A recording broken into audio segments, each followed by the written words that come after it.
need someone to show me my place in all this.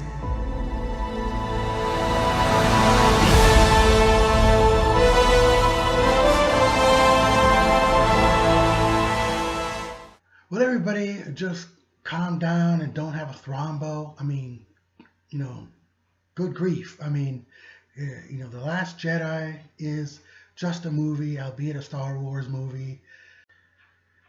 I mean, it's widely considered to be a very polarizing Star Wars picture between those people that like it and what seem to be more legions of Star Wars fans that just act like it's Ed Wood or something with a big budget. So sage words from Luke Skywalker there in the previous clip. It doesn't go the way you think. And actually, I saw a few surprises. Mark Hamill has been reported to have been kind of skittish about Luke's role in this movie. He's also been reported to have, in short order, changed his mind, which I don't know about that yet. Actually, I still remember my dad, after we saw Return of the Jedi, my parents, my sister, and me, saying he expected so much more from a Jedi. Well, this movie, at least towards the end, kind of it exceeds some people's expectations. It's surprising, but most people are saying, "Oh, the Force can't do that. It's a superhero movie now," and all that sort of thing.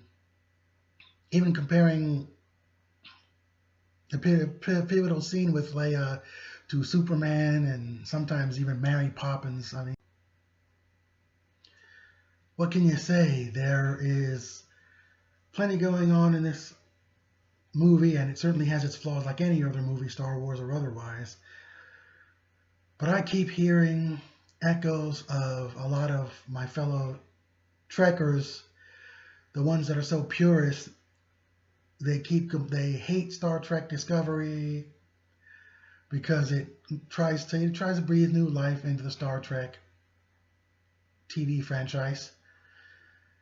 So it's almost like Star Trek Discovery is almost, in a way, to a lot of the purist Trekkers, what Star Wars: The Last Jedi is to some of the purist Star Wars fans. That's why Discovery and The Last Jedi are a bit, it seems, more popular with critics. They kind of look at it from the outside instead of saying Star Trek always has to be this way, Star Wars always has to be this way. So, of course, people complain also because Rey just conveniently, ever since The Force Awakens, they complain that she conveniently just picks up a lightsaber and is very formidable opponent to Kylo Ren. So that's an issue that this whole trilogy has, according to people. So one of the relatively few people that uploaded a really great YouTube review of this movie, he hopes that they're going to explain all that in the next movie. So I don't know if whether they ever do or not is going to affect his opinion on the movie, but the fact that they haven't explained it, whether they ever do or not, has really just flushed a lot of people's opinions of the whole current trilogy down the old toilet. So as for the people, I liked how Poe had a bigger part, which of course he would, and I liked the scenes with him and or Laura Dern as a Vice Admiral and Leia and all of them all fighting for the same cause, but of course they remembered to put in some conflict as to how to fight the cause. Like, some of the scenes with Leia and Poe kind of debating and stuff like that are pretty sweet, and there's a nice kind of bond between the Vice Admiral, Laura Dern's Vice Admiral, and Leia. I thought it was really nice, and of course it does have a fateful quality about it, So Poe was a very likable, brash, kick-ass X-Wing fighter, and John Boyega's real good as as Finn. Let's see, I don't remember if I mentioned this in the Force Awakens review, but Finn was, of course, called that because he was always a number, and the number was FN 2187. I'm pretty sure that was also the number of Princess Leia's cell, where on board the Death Star, because I remember Han Solo saying, "Here she is, 2187." Not to be confused with, I believe, is 3263827, which was the code that R2-D2 was supposed to put in to unlock the trash compactor. So anyway,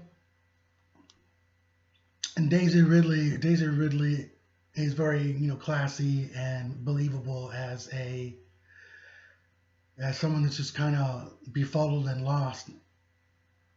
And so were some of the audience, in a bad way, because they're all saying, they're all befuddled about how she could just pick up a lightsaber and do such a good job. And Luke has gone through all these trials and tribulations. All the Jedi went through all kinds of trials and tribulations on their journey to becoming Jedi.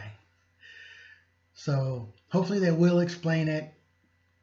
It isn't really enough that, a lot of creation myths and a lot of other myths that inspired Star Wars, and so as a result, Star Wars itself always has their chosen ones.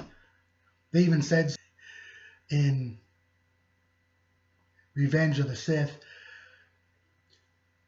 So, of course, the special effects and the production design are really good. The kind of Casino Royale scene, some people call it Monte Carlo. People say it's a waste of time and all this sort of thing, and it didn't change the movie, so of course that's more ammo for some of the real hateful naysayers. And I suppose it didn't. Plus, Chris Stuckman on YouTube did say something kind of understandable. He said he really liked it, but that part was not that important, and it seemed too earthly for Star Wars. And I kind of thought that when they showed a certain, almost an extra character who had almost no lines, at one of the gambling tables, and I thought, this is nothing like Star Wars. It's nothing like Star Wars, really. I could understand that it was sort of like, as people say, Monte Carlo with some aliens and all that.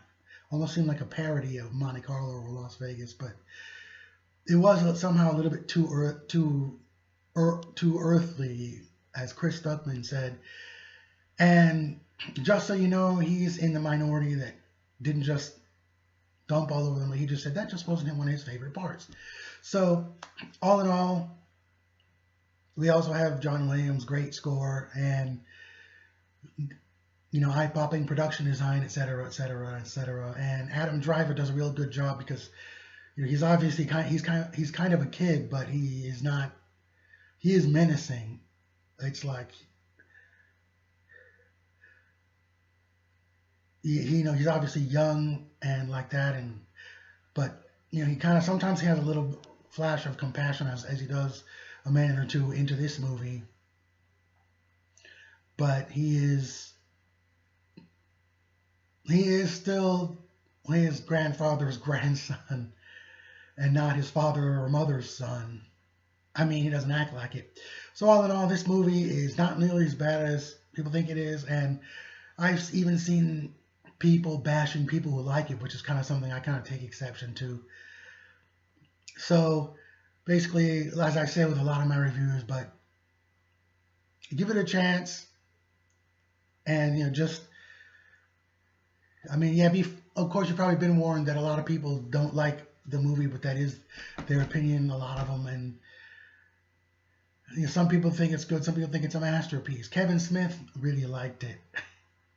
In his hour and a half video that basically spoils the whole entire thing, but he's amusing to talk to. He seems like a real cool dude and kind of down to earth, and he totally has loved Star Wars his whole life, as do some of the naysayers. They'll say, I love Star Wars, but... So anyway, that's my review, and I hope you guys enjoy it. If you see it, I know a lot of you won't, because it's statistically obvious, but you never know. You might be one of the ones that enjoy it. And that's my review of Star Wars: The Last Jedi. Till next time, see you at the movie.